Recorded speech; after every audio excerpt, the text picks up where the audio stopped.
Your last name is older than you think. Way older. It's not just something your parents handed down or a label on your driver's license.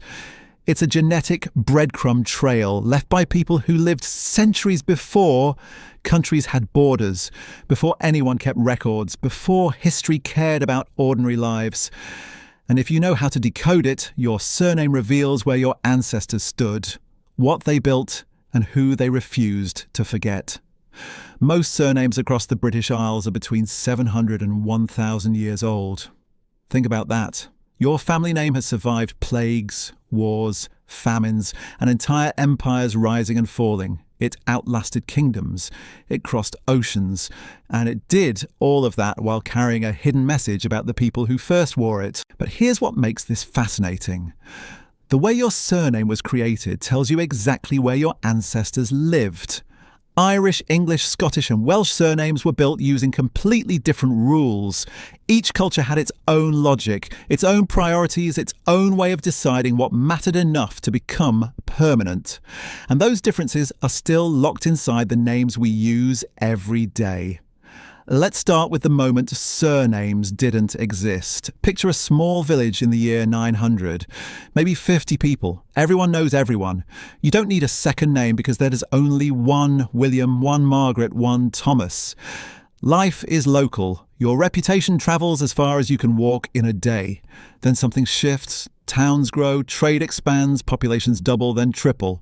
Suddenly there are 6 Williams in the same village. Chaos. You can't tax people, transfer land, or settle disputes when half the town shares the same name. So communities started adding extra identifiers. Not formal surnames yet, just practical descriptions. William the blacksmith, Margaret by the river, Thomas, son of Robert. At first these descriptions were temporary, fluid. If William the blacksmith's son became a baker, he'd be known by his new trade, but over time something remarkable happened. These temporary labels hardened into permanent family names. William's grandson might never touch a forge in his life, but he'd still be called Smith. The description froze in place and became hereditary. Why? Because governments needed it. Bureaucracy demanded it. The Norman conquest of England in 1066 changed everything. William the Conqueror didn't just seize land, he reorganised how society functioned. He needed to know who owned what, who owed taxes, who could be called to fight. Single names weren't good enough anymore, so officials started writing people down in registers with fixed surnames. Once your name was recorded in a legal document, it stuck. Your children inherited it, your grandchildren carried it forward. England became one of the first places in Europe where surnames became locked in stone, and the English approach was ruthlessly practical. Most English surnames fall into 4 clear categories, and each one tells you something specific about the person who first carried it. Occupational names were everywhere. If your job defined your place in the world, why not make it your identity? A man who worked metal became smith. Someone who baked bread became baker. The person who made barrels was cooper. A tailor cut cloth. These weren't just convenient labels. They were social markers. Your surname told everyone what you contributed, what skills you had, what value you brought to the community. Place-based names worked differently. They tied you to the land itself. If you lived near a hill, you became Hill. By the woods? Wood. Close to a brook? Brook. Some surnames came from entire towns. York, Lincoln, Chester. These names often appeared when someone moved away from their birthplace. In a new village, you weren't just John anymore. You were John from York. Eventually, the from disappeared and York became your family name. Then there were descriptive surnames, simple observations that stuck because they were obvious. Short, brown, white, strong. If you were young when you arrived in town, you might become young. Wise if you gave good advice. These names feel almost too simple, but that's exactly why they worked. Everyone knew exactly who you were talking about. Finally, patronymic names. Son of someone important. Johnson meant son of John. Richardson, son of Richard. These were especially common in northern England, and they carried a specific message. Your father mattered enough that people remembered him. You were known by his reputation, his legacy, his standing in the community. But here's where it gets interesting. While England was busy creating practical, grounded surnames based on work and location, Ireland was doing something completely different. The Irish weren't naming people for record-keeping or tax collection. They were protecting something far older. Bloodlines, ancestry, clan identity. Irish surnames are among the oldest hereditary names in all of Europe. Some trace back to the 10th century, more than 100 years before England formalised the system. And the Irish naming system wasn't about what you did or where you lived. It was about who you descended from. The structure of Irish names tells you everything. Most begin with a prefix that declares your lineage outright. The prefix O, which you see anglicised as O', comes from the Irish word meaning grandson of or descendant of. When someone carried the name O'Brien or O'Neill, they weren't just identifying themselves. They were announcing their connection to a powerful ancestor, often a king or clan leader whose name still commanded respect generations after his death. The prefix Mac works the same way, but focuses on the immediate father. Mac means son of. So McCarthy was son of Carthage. MacDonald, son of Donald. These weren't casual identifiers, they were declarations of belonging, statements of loyalty, proof of your place within a clan structure that could mean the difference between protection and vulnerability. And that's just the beginning.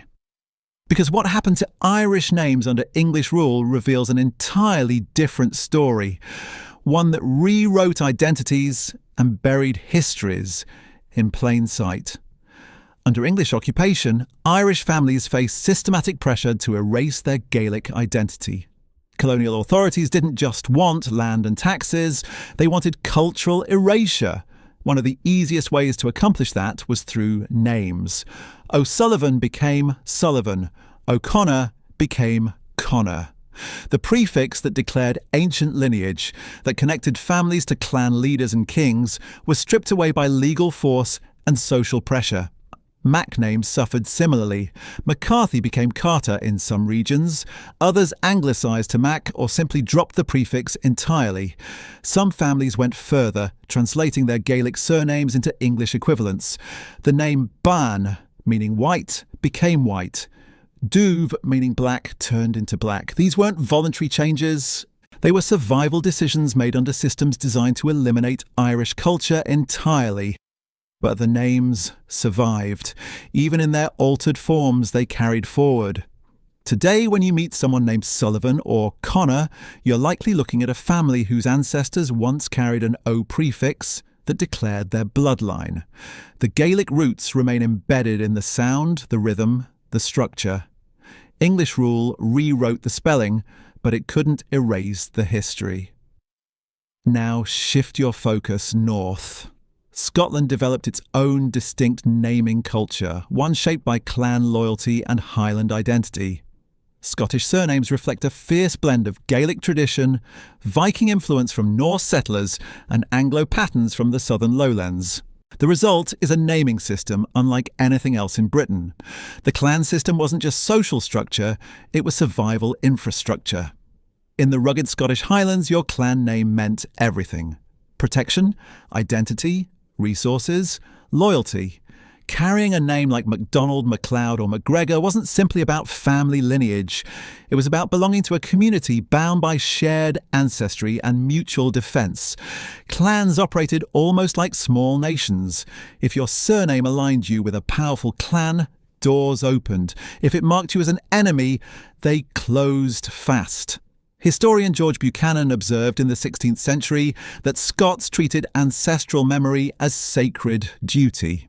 That reverence for lineage remains visible in Scottish surnames today. But not all Scottish names come from Gaelic clan roots. In the lowlands, where contact with England ran deeper, surnames developed differently. Names like Stuart, Douglas, Hamilton and Murray reflect land ownership and noble authority rather than clan ties. These were families who controlled territory, commanded resources, held political power. Their names became synonymous with the land itself. Some Scottish surnames began as physical descriptions. Campbell derives from a Gaelic phrase meaning crooked mouth. Cameron means crooked nose. What started as blunt observations eventually hardened into permanent family identities. Along the Scottish-English border, cultural blending created hybrid patterns. You find surnames ending in "son", like Robertson and Davidson, showing how naming customs merged where political boundaries met. The border was more than geography. It was a cultural transition zone where English and Scottish traditions collided and combined. Wales took an entirely different approach, one that defied the European trend toward fixed surnames. For centuries, the Welsh operated a fluid naming system that updated itself with every generation. A man named Evan, whose father was Thomas, would be known as Evan ap Thomas. Ap meant son of. When Evan had a son named John, that son became John Appy Evan. The system was brilliantly simple and maddeningly complex. It created a living genealogical record that shifted constantly, tying each person directly to their immediate father. Over generations, spoken language did what it always does. It compressed. Ap Thomas became Pritchard. Ap Howell turned into Powell. Ap Owen shortened to Bowen. Ap Rees became Price. Full patronymic descriptions gradually fused into single permanent surnames through nothing more than repeated pronunciation. Welsh historian John Davies called this a moving family record, one that updated itself organically. Names weren't fixed monuments. They were living documents that grew and changed as families did. Eventually, English rule forced standardization. Welsh families had to freeze their surnames in place for official records. When that happened, many simply locked in whatever patronymic they were currently using. This explains why Jones, Williams, Evans, Thomas and Davies dominate Welsh surnames today. They represent the last generation before the system froze. But Welsh names did something remarkable. They preserved the Welsh language itself during periods when speaking Welsh publicly could carry consequences. Names like Llewellyn, Griffiths and Morgan held sounds and letter combinations unique to Welsh speech. Even as English became the language of commerce and government, these names kept Welsh phonetics alive. Writer George Borrow noted that surnames became quiet guardians of linguistic identity when the spoken language faced suppression. The names outlasted the policies designed to eliminate them. Today, centuries after these naming systems developed, clear patterns still exist. Irish surnames often retain O or Mac prefixes or show obvious Gaelic roots in names like Gallagher and Donoghue. English surnames sound practical, drawn from occupations like Smith and Baker, or places like Hill and Wood. Scottish names frequently carry Mac for Highland clans, or reflect territorial power in names like Douglas and Stuart. Welsh surnames cluster around patronymics like Williams and Davies, or compressed AP forms like Pritchard and Bowen. Of course, migration complicates everything. Names travelled with people who crossed oceans, married into different cultures, settled far from ancestral homelands. Historian Eric Hobsbawm reminded us that identity is rarely pure, but surnames remain breadcrumbs, leading back to origin points, carrying fragments of language, geography and social structure from worlds that no longer exist. When you hear a surname, you're hearing compressed history, centuries of memory folded into syllables.